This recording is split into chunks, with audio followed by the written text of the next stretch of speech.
सभी दिव्यात्माओं को आत्मनमन। मैं विवेक आप सभी का एक नए टॉपिक लेके मंत्र रहस्य की श्रृंखला में स्वागत करता हूं। मैंने पिछली वीडियो पे ह्रीम मंत्र के बारे में बताया था।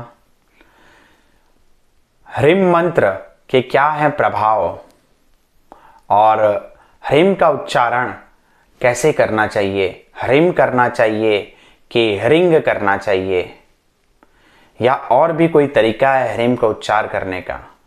आज मैं आपको ह्रीम का उच्चारण का अलग अलग तरीका बताऊंगा, उसके अलग अलग प्रभाव बताऊंगा और मैं आपके साथ एक दिव्य भगवती के द्वारा प्राप्त विधि देने जाऊंगा। अगर उस प्रयोग को इस गुप्त नवरात्रि में आप करते हैं तो मेरा वादा है आपके जीवन में कभी भी कोई आर्थिक समस्या नहीं रहेगी। 2016 में महालक्ष्मी की चैनलिंग के दौरान माँ लक्ष्मी के दिव्य गाइडेंस से मुझे ये प्रयोग प्राप्त हुआ था और मैंने जो भी महाशक्ति रेडियंस ग्रुप से जुड़े हैं और जो भी शक्ति साधना से जुड़े हैं और जो मेरे फ्री ट्रांसमिशन रिसीव करते हैं उन सब के सामने ज्ञान को शेयर किया था। जिन जिन लोगों ने ये प्रयोग किया है आज मैं उनको देख पाता हूं, वो बहुत ही बड़े मुकाम पे हैं। तो वो दिव्य प्रयोग भी मैं आपके सामने आज शेयर करने वाला हूं। सबसे पहले हम आते हैं ह्रीम का जाप करना चाहिए कि ह्रिंग का जाप करना चाहिए। लक्ष्मी तंत्रम में ह्रीम के जाप की अलग अलग विधियां बताई हैं। ऐसे तो 5 विधि हैं जिसमें मैं 3 विधि आपके सामने रखूंगा।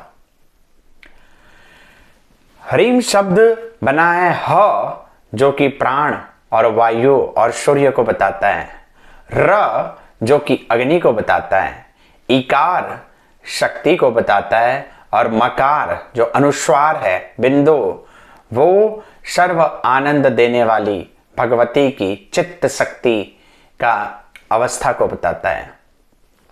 तो ह्रीम हुआ प्राण और अग्नि के सम्मिश्रण से जो विद्या प्रकट होती है वो है ह्रीम। ह्रीमकार की मैन देवी हृल्लेखा माना जाता है, महालक्ष्मी का एक स्वरूप है। महालक्ष्मी लक्ष्मी तंत्रम में कहती है कि अगर आपके पास पूजा करने की कोई सामग्री नहीं है तो सिर्फ ह्रीमकार से मानसिक जाप में अगर मेरा पूजन करोगे तो सारे पूजन को मैं वैसे ही स्वीकार करूंगी जितना कोई राजसिक पूजन से करती हूं। मीन्स अगर लक्ष्मी की पूजा करना है और आपके पास कुछ नहीं है तो सिर्फ चावल और पानी या कुछ भी लेके ह्रीम का जाप करके भगवती को मन से परिकल्पना करें कि मैं ये समर्पित करता हूं, मैं ये समर्पित करता हूं। इतनी सी पूजा से भगवती लक्ष्मी प्रसन्न हो जाती है। अब सवाल उठता है कि ह्रीम करना चाहिए कि ह्रिंग करना चाहिए, क्या है दोनों का फर्क। जब कभी भी ह्रीम बोलते हैं, मकार लगाते हैं, मकार शब्द जब कभी भी आप लगाते हैं तो ये स्पिरिचुअल और आध्यात्मिक पथ में मोक्ष के पथ में ले जाने वाली विद्या बनती है। अर्थात जब ह्रीम ह्रीम इसका जाप करोगे तो भगवती आपको आध्यात्मिक पथ में और मोक्ष के पथ में अग्रसर करेगी। आपके जीवन में समृद्धि तो आएगी लेकिन आप स्पिरिचुअल एसेंशन में बहुत तेजी से आगे बढ़ोगे। अगर आप ह्रिंग का जाप करते हैं तो आपको भौतिक सफलता मिलने लगेगी। ह्रिंग जब आप बोलते हैं, ह्रिंग ह्रिंग, आप देखेंगे स्पेशली अंग बीज जो है ऊर्जा को तेजी से फेंकने का बीज है, रॉकेट जैसे। ये तांत्रिक बीज है। स्पेशली जब कभी भी आप कोई भी भगवती की तांत्रिक दीक्षा लेते हैं तो एंग का उच्चारण होता है, एंग ह्रिंग क्लिंग, ताकि आप जो कोई भी साधना करें चाहे वो भौतिक स्तर की हो, मैटेरियलिक वर्ल्ड में सफलता दिलाने वाली हो, तुरंत सिद्ध होगी। लेकिन आप आध्यात्मिक उन्नति में मानसिक मेडिटेशन करना चाहते हैं, मंत्रा मेडिटेशन करना चाहते हैं तो आप जाप करेंगे ह्रीम ह्रीम ह्रीम। तीसरी विधि लक्ष्मी तंत्रम की, ये बहुत गुप्त विधि है। ह्रीह, अगर आप ह्रीह का जाप करते हैं तो ये वो विद्या है जो मृत्यु के बाद आपको सीधा मोक्ष के मार्ग पे ले जाएगी। तिब्बत का जो गुप्त मंत्र है बुद्धा अमिताभ का, और तिब्बत में जब बारदों की प्रैक्टिस की जाती है मृत्यु का ध्यान, उसमें बुद्धा अमिताभ के में ह्रीह भी यूज होता है। कहा जाता है कि आत्मा हृदय चक्र में ह्रीहकार पे रहती है, ह्री में विसर्ग लगता है। अगर वैष्णव तंत्र में आप देखें तो बोलते हैं हरि ही ओम, हरि ही, ह्री ह्री, हरि ही, बिल्कुल वही बीज है। तो ह्रीह का जब आप जाप करते हैं तो ये मोक्षगामिनी है, वैराग देने वाला है। तो ये 3 रहस्य मैंने आपके सामने रखे, और अब मैं आपको ह्रीम की एक गुप्त विज्ञान बताने वाला हूं जो महालक्ष्मी की कृपा से सन 2016 पे जुलाई के महीने में गुप्त नवरात्रि के वक्त में महालक्ष्मी ने मुझे दिया था।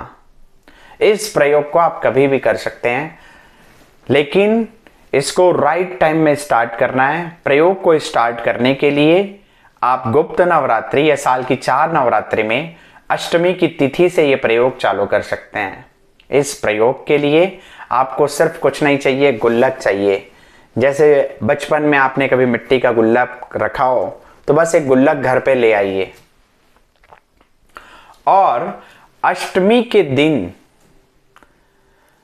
एक सिक्का लीजिए, उस पर उल्टा त्रिकोण बनाएं हवा पे उंगलियों से, और हरि अम बिंदु लगाएं, हरिम लिखें, और हरिम हरिम हरिम का जाप करते हुए उस गुल्लक पे पैसा डालें।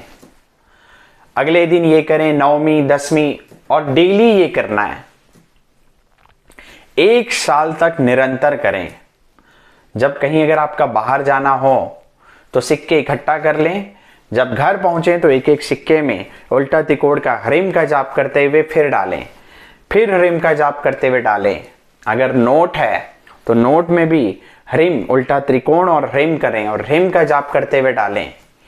1 साल तक निरंतर करें। आप देखेंगे आपके घर पे धन की बरकत बढ़ने लगेगी। आप देखेंगे आपके घर पे कभी कोई आर्थिक समस्या नहीं आएगी।